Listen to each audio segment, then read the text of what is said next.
ensuite, eh bien, il s'est dit, si je veux réussir dans la gastronomie à Manigo, ça sera peut-être pas tout simple. Alors il a transféré son restaurant à Anne-Sylvieux.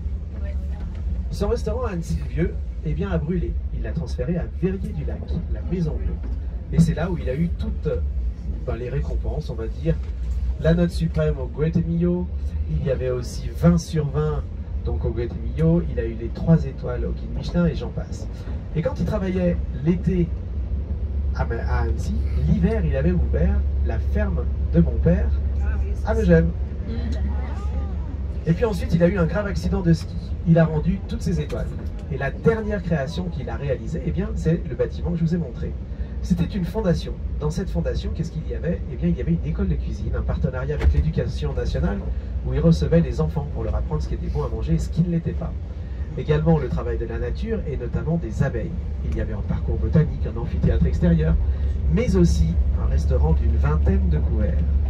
Et il faut savoir, c'est que si vous aviez la chance d'aller manger chez Marc Vera, eh bien, sachez que c'était gratuit. Jusqu'à la caisse.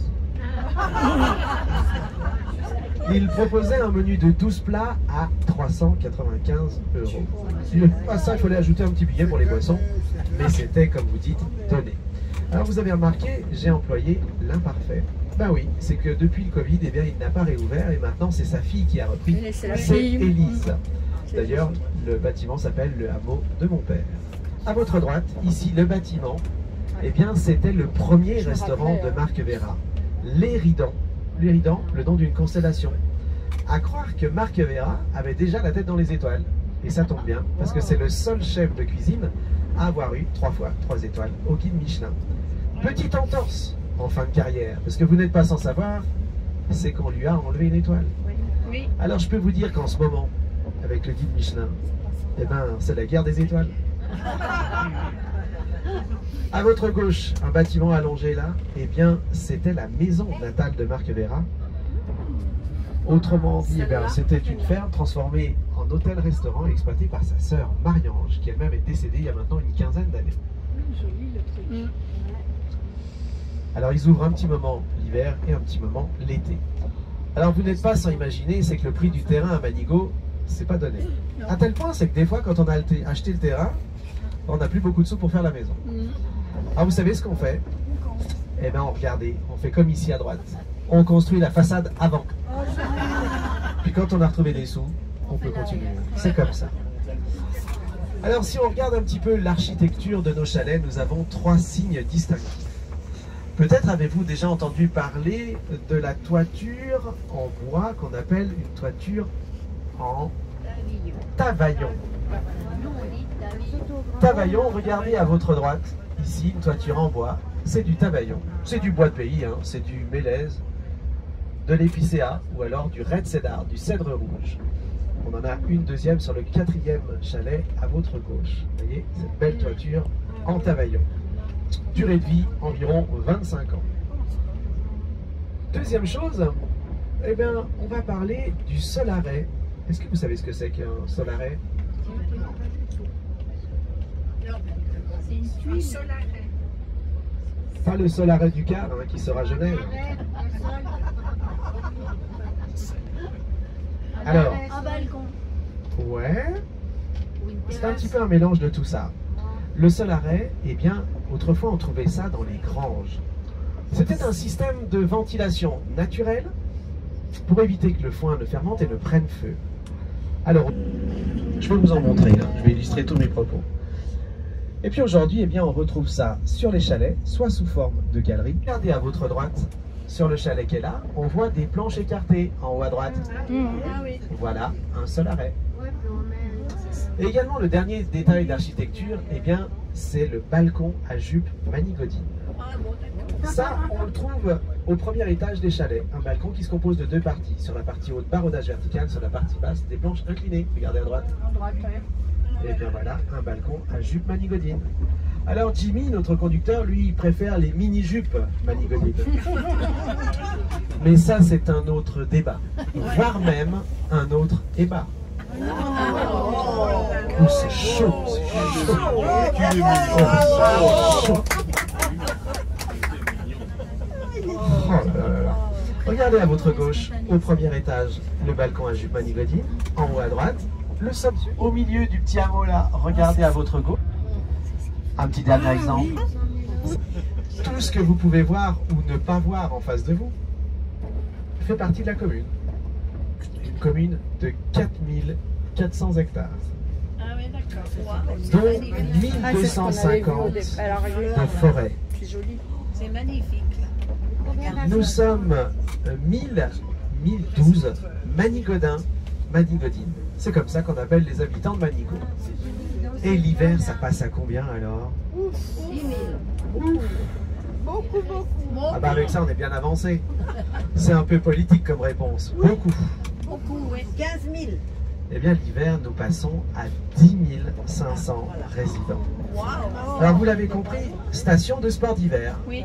Mais pas que. C'est vrai qu'on a la chance de faire une deuxième saison l'été. Pourquoi je dis la chance? Parce que si vous descendez à Montpellier ou à Hyères-les-Palmiers ou à je ne sais où, ils ne font qu'une seule saison. Nous, on a la chance d'en faire deux. Cela dit, attention, autrefois on disait que la saison d'été c'était 14 juillet, 15 août. Aujourd'hui, elle s'amenuise un petit peu cette saison. Quand on arrive déjà à faire 3 semaines de beau remplissage à partir de la fin juillet, eh bien c'est déjà pas mal. Et quand on remplit déjà la station à 70%, on est déjà champion du monde. Avec le réchauffement climatique, vous allez faire beaucoup plus. Solution, c'est le chapelet.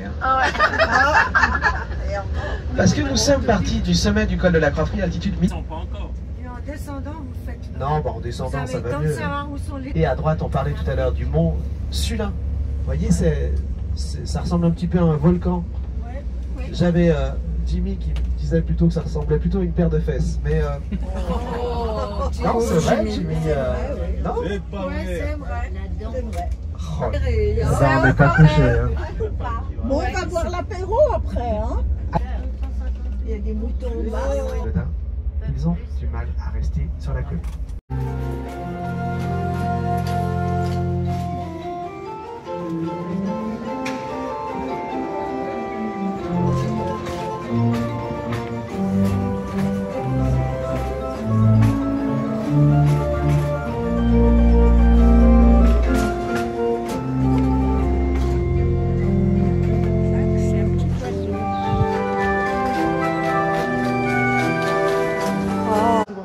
Une commune de 1000 habitants. Non.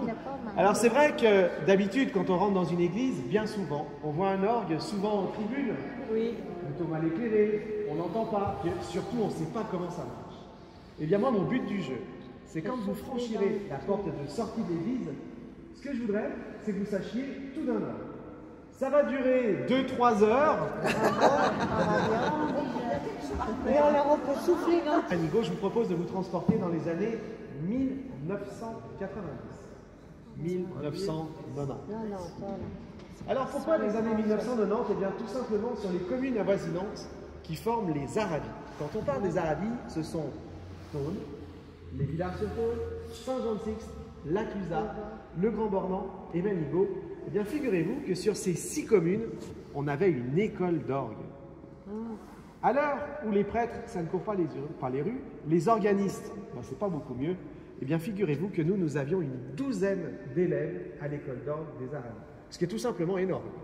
12 élèves en section orgue, c'est déjà pas mal. Et puis aussi, c'est que chaque commune que je viens de vous citer, il y en a qui baillent, il y en a qui ne vont pas tarder, je ne vais pas tarder à les faire là-bas. Mais il faut savoir aussi, c'est que sur toutes ces communes que je viens de vous citer, eh bien toutes ces communes avaient un orgue. Sauf mais il nous raconte des sottises. Il y en a un là-haut. Eh bien, figurez-vous que le buffet que vous voyez là-haut, c'est un faux. C'est juste un buffet de décoration. Il n'y a pas de musique à l'intérieur. Et les gens regardaient sortir le son de là-haut. Ça marchait comme ça. Alors en 90-91, on se dit, pourquoi pas construire un orgue? Construire un orgue, d'accord, mais ça coûte. Est-ce que vous avez des idées de ce qui a pu motiver notre achat? Entre guillemets, à quelle occasion on peut utiliser un orgue? Première vocation. Par l'accompagnement des cérémonies. Les cérémonies. Les messes, les mariages, les baptêmes, les enterrements. Les concerts. Deuxième vocation, eh bien, les concerts. Partie touristique. À tel point, c'est qu'on a une association qui s'est montée autour de l'orgue, qui s'appelle l'association Campanelli. elle organise tous les jeudis de tout l'été un concert utilisant l'orgue. Alors orgue seul ou orguet, chorale, trompette, saxophone, corps des Alpes, accordéon, plein de mariages possibles. Troisième vocation, vocation pédagogique. Parce que vu qu'on avait une école d'orgue sur les Aravis, eh bien rien de tel que d'avoir un instrument pour que les élèves puissent travailler. Et enfin, vous vous doutez bien, c'est que dès qu'on a une pièce qui arrive comme ça dans une commune, eh bien ça vient aussitôt enchérir le patrimoine. Une commission s'est faite avec des membres du conseil municipal, de la paroisse, de la chorale. On a à Manigo une chorale de 35 membres, donc une belle petite chorale, des membres de l'école d'orgue. Et puis nous voilà partis. On consulte différents créateurs d'orgues. Comment on appelle ceux qui construisent des orgues? Les organistes? Non. Alors l'organiste, Daisy, c'est celui qui joue. L'orgueilleux, Non, c'est celui qui... Il y a le facteur peut d'orgue. aussi être celui qui joue. Mais en effet, celui qui construit l'orgue s'appelle le facteur d'orgue. Alors on consulte différents facteurs d'orgue, des Français, mais aussi pas mal d'Italiens. Pourquoi? Eh bien parce que construire un orgue, Daisy, c'est une pièce unique qui s'inscrit dans le décor, dans l'architecture de l'église. Et on s'est vite rendu compte que les projets qui rentraient le mieux dans l'église de Manigo, qui est dite de style sarde, eh bien arrivaient d'Italie. À tel point, c'est que lui, eh bien, il arrive de Vérone. Sa construction a débuté en 1994. C'est 2 ans de travail. Tout est fait à la main. L'orgue est une première fois monté à Vérone. On l'essaye, on le démonte. Il arrive ici par camion, remontage et inauguration en juin 1996. Voilà pour l'histoire. 1362 tuyaux. Il faut toujours encourager ses élèves. 1362. Comment on arrive à ça? En fait, je ne vous ai pas tout dit. L'orgue se compose de 22 sons différents. On n'appelle pas ça des sons, mais des jeux. Alors ça peut être un son comme celui-là.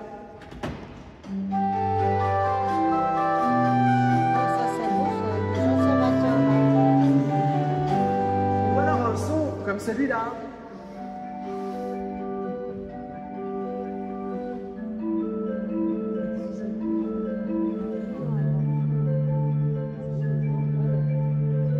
Ou alors un son comme celui-là.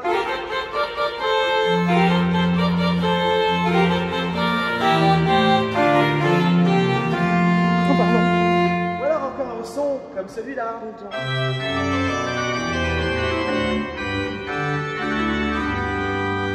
22 sons différents. Jusqu'à là, c'est bien, mais j'entends dire Tessa, ça ne nous explique pas pourquoi on a 1362 tuyaux. Eh bien, on va aller un petit peu plus loin. Je sélectionne un son, celui-là. Lorsque j'appuie sur une note, j'ai un tuyau qui part. Une autre note, un autre tuyau, ainsi de suite. Je mets un autre son, par exemple celui-là.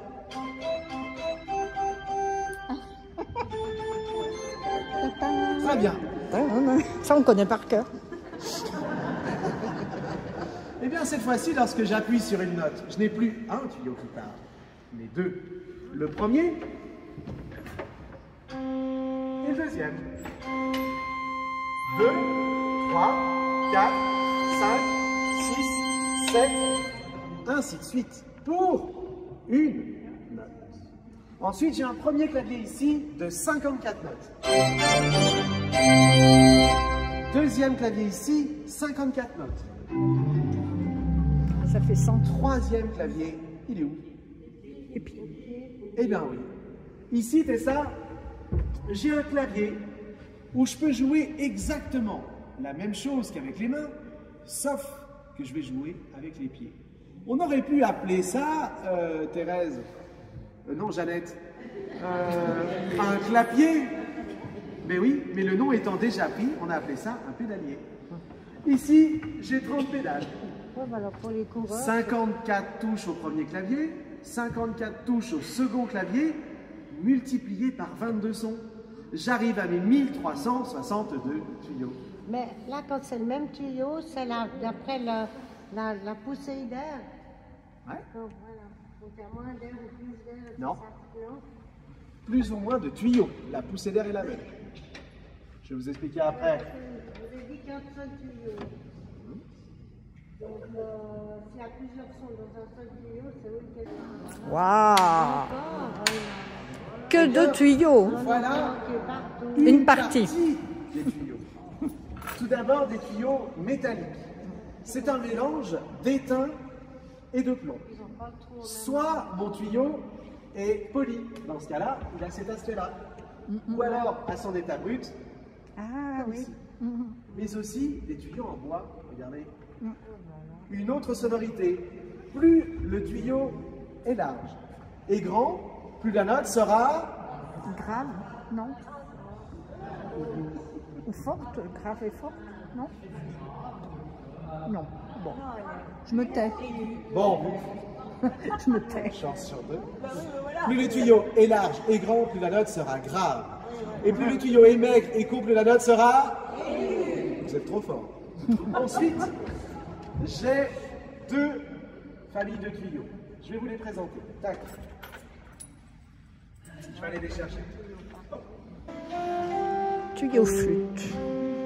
Pourquoi les tuyaux flûtent? Bah, tout simplement. Comme Bah ils oui. flûtent, ils ont une embouchure. Ah, Mon tuyau est posé comme ça sur Superbe. le sommier des îles. Ouais. J'appuie sur la note, la Ça petite met soupape va s'ouvrir, l'air fait va de passer l'air. dans le tuyau, et l'air en passant dans le tuyau, le tuyau fait sa note, ici en l'occurrence, De toute un façon, on do. met 3000 personnes qui sont dans le tuyau.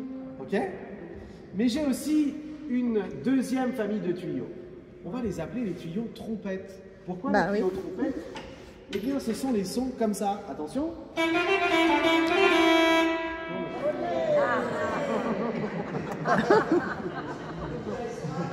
Cette fois-ci, mon tuyau est comme ça. J'appuie sur la note, même principe, l'air passe dans le tuyau. Mais cette fois-ci, regardez, le tuyau est en deux parties.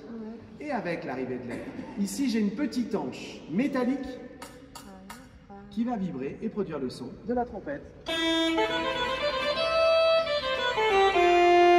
Ok? C'est pour ça que ces sons, on les appelle les jeux d'hanches, en rapport oui. à cette petite hanche métallique. Ok, Jeannette? D'accord. Très bien. Maintenant, tu souffles. Mais est-ce qu'un orgue peut se désaccorder? Probablement, oui, avec Ben, la chaleur ou le froid.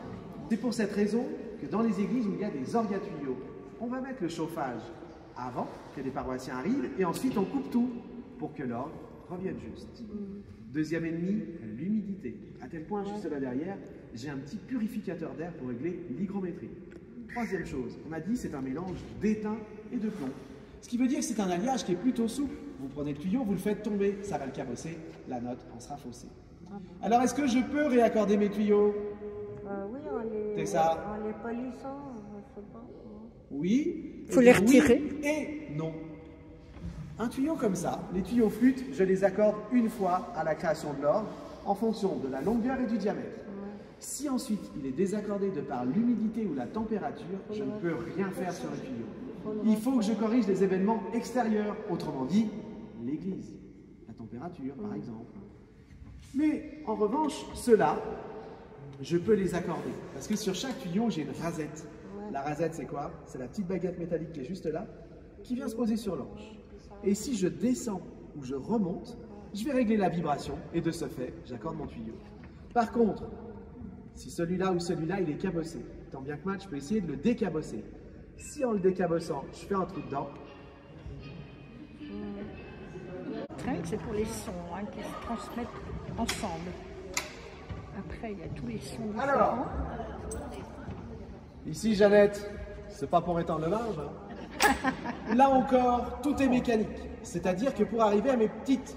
Ah, dis donc, il y a des trompes aussi là-bas. Qu'est-ce que vous dites? Rien, il y a des Des petites trompes. trompettes. Ah, En fait, comment ça marche? Eh bien là encore, par un jeu de tringlerie. Je vais là là. déplacer la colonne d'air en face des bons sommiers où j'aurai mes bons tuyaux. Vous avez rien compris? Je m'explique. Lorsque j'actionne ici la manette, une tirasse on appelle ça. Waouh. Lorsque, regardez, par un jeu de tringlerie, je vais déplacer l'arrivée d'air en face du stock de bons tuyaux. Voilà comment ça marche. On a dit, l'orgue se compose de 22 sons. Est-ce que tous les orgues ont 22 sons? Non, non, ça dépend de la grandeur. Ouais, c'est pas mal ça. Eh bien oui, il y a des orgues qui n'ont qu'un seul son. D'autres, 2 sons, 5 sons, 10 sons, 50 sons, 100 sons, Véronique, répartis sur un seul clavier, 2 claviers, jusqu'à 5, 6 claviers. Comment on arrive à ça? C'est la balance entre l'argent que je veux mettre dans l'orgue.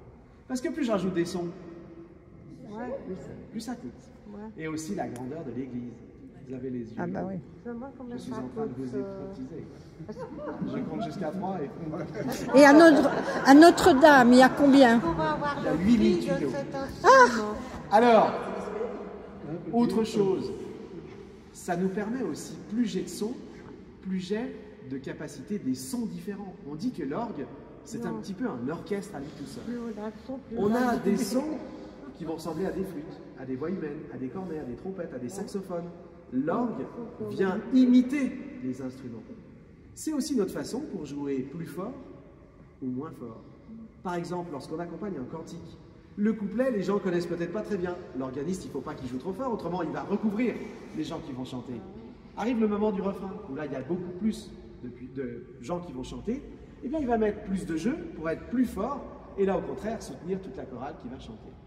Et ça tombe bien parce qu'en parlant de chorale, nous avons la chorale de nos amis suisses en concert exceptionnel en l'église Saint-Pierre de Manigo.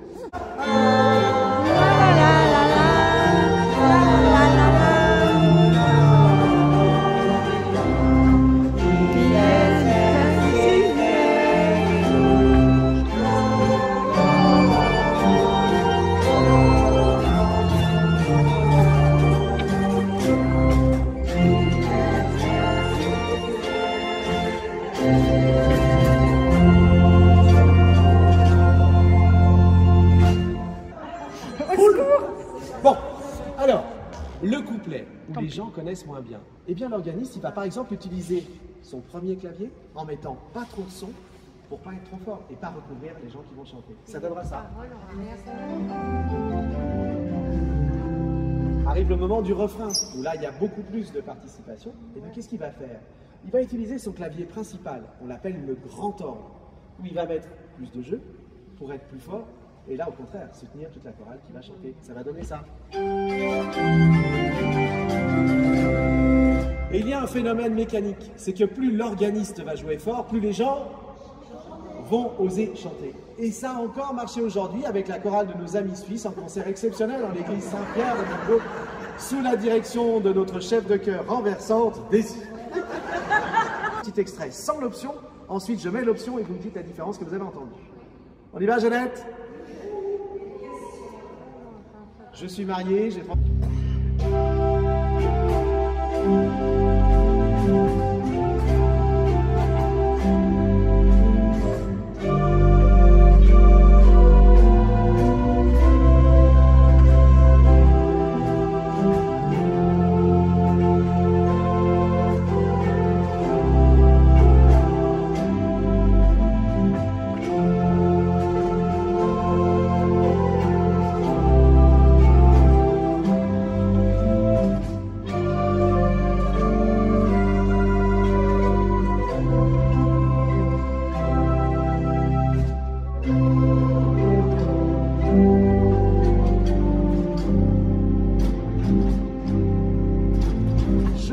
l'option.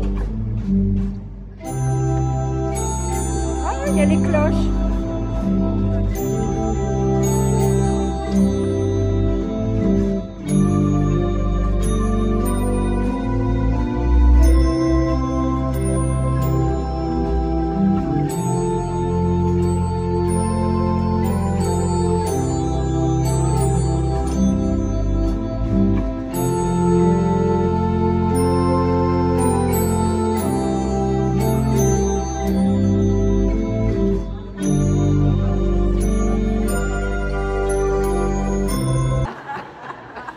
Elles sont juste ici. Les petites là, oui. Des petites clochettes en bronze. Et là, c'est exactement le même principe que le piano. Le piano, lorsque j'appuie sur une note, j'ai un marteau qui vient percuter une corde. Et bien là, j'ai un petit marteau qui vient percuter la petite clochette en bronze.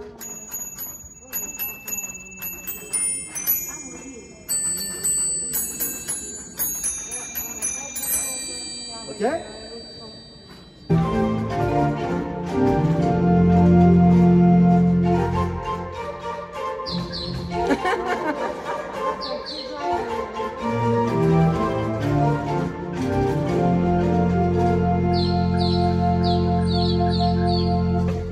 Qu'est-ce que vous avez entendu? Voilà le rossignol. Ah, Comment ça marche? Ici, une colonne d'air. Lorsque je tire sur le petit morceau de bois, Voilà. je laisse l'air passer dans la colonne d'air. d'accord. L'air vient alimenter 4 tuyaux. L'air arrive, les tuyaux vont faire leur note, à vrai dire comme tous les autres. Manque de chance, ici j'ai un récipient rempli d'eau. Et lorsque les tuyaux vont faire leur note avec l'eau, ne pas confondre avec... Mais alors attention pour que ça marche ici, Daisy. Il faut que ça soit de l'eau. Et non. De la touche. Ici et là, c'est du pain. Et j'entends dire, Jeannette, du pain béni. Ensuite, nous avons la touche. C'est un plaquage en buis. Et les dièses et les bémols, eh bien vous savez, les touches un peu plus foncées, c'est de l'ébène. Pain, buis, ébène. Alors, si on fait un bref résumé, on a dit une pièce, 7,50 m, 4,20 m, 1,53 m en noyer. 22 sons différents. En introduction, on a dit 2 ans de travail. Alors attention, hein, c'est pas mal pas. Hein. Ils sont entre 7 et 11 salariés. C'est de l'artisanat d'art.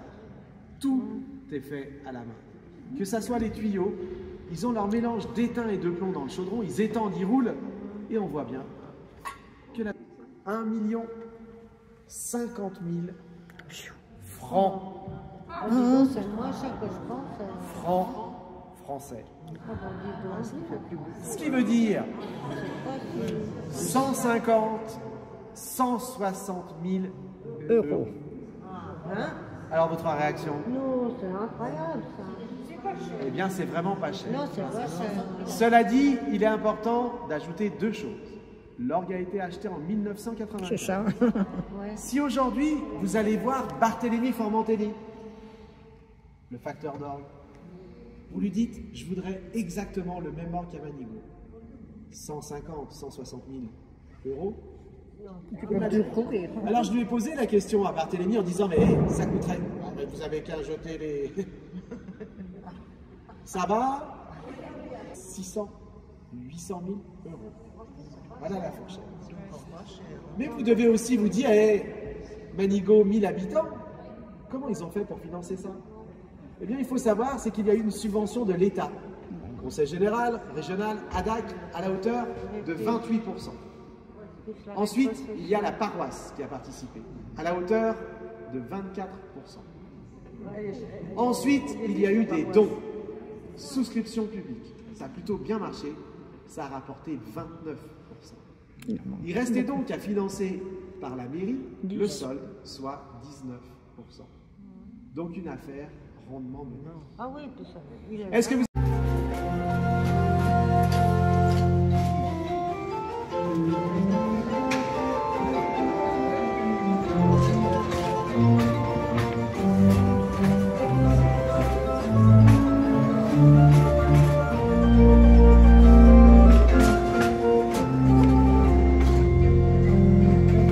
C'est un petit oiseau.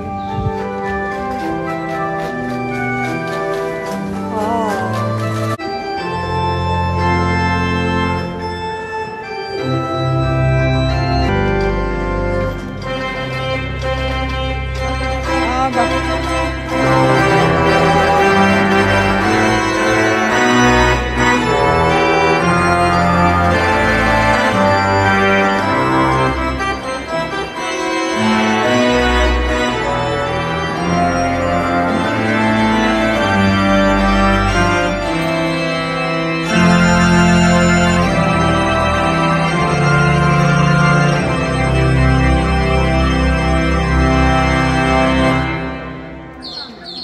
Et bien voilà,